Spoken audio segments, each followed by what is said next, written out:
Le città fanno spazio ai fiumi, succede a San Donà di Piave, dove i consorzi di bonifica del Veneto e Anci Veneto hanno firmato un protocollo d'intesa che sancisce la creazione di una rete di comuni dell'acqua.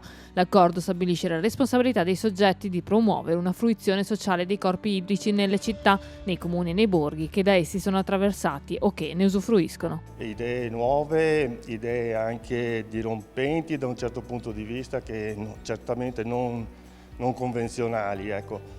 Di questo però io credo bisognerà far sintesi e mettere giù veramente un qualcosa su cui lavorare, perché tutto quel che è stato detto, proposto, l'immane lavoro che è stato fatto da tecnici e da quanti sono stati coinvolti non può essere disperso nel tempo. Le problematiche idrauliche che noi viviamo tutti i giorni oggi sono altamente concentrate nelle aree urbane. Negli ultimi 30-40 anni lo sviluppo che ha avuto l'urbanizzazione ha fatto sì che proprio che il rapporto tra consorzi e comuni diventi fondamentale per poter garantire ai cittadini maggior sicurezza. Consorzi di tutela e comuni quindi uniscono i centri nel nome della fruizione sociale dei corpi idrici. Il loro inserimento nella vita urbana creerà professioni e un'economia sostenibile. L'analisi che ne è scaturita ci ha permesso di avere una profonda conoscenza delle criticità in ambito urbano.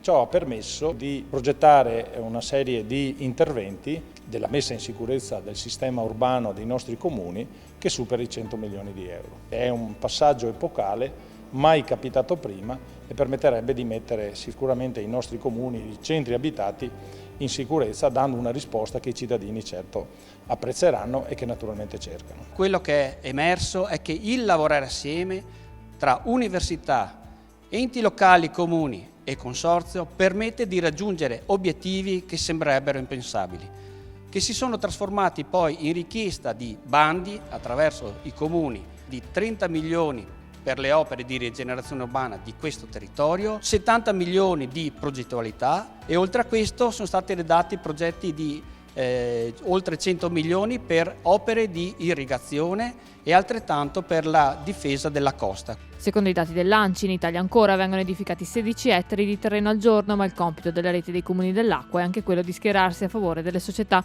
che mettono al centro le esperienze apprezzate dai cittadini e dall'economia. Il Veneto non può più permettersi 1000 campi di calcio all'anno cementificati. Questo l'abbiamo già sviluppato e siamo riusciti a far passare una norma che è Veneto 2050, che è un'inversione di mentalità.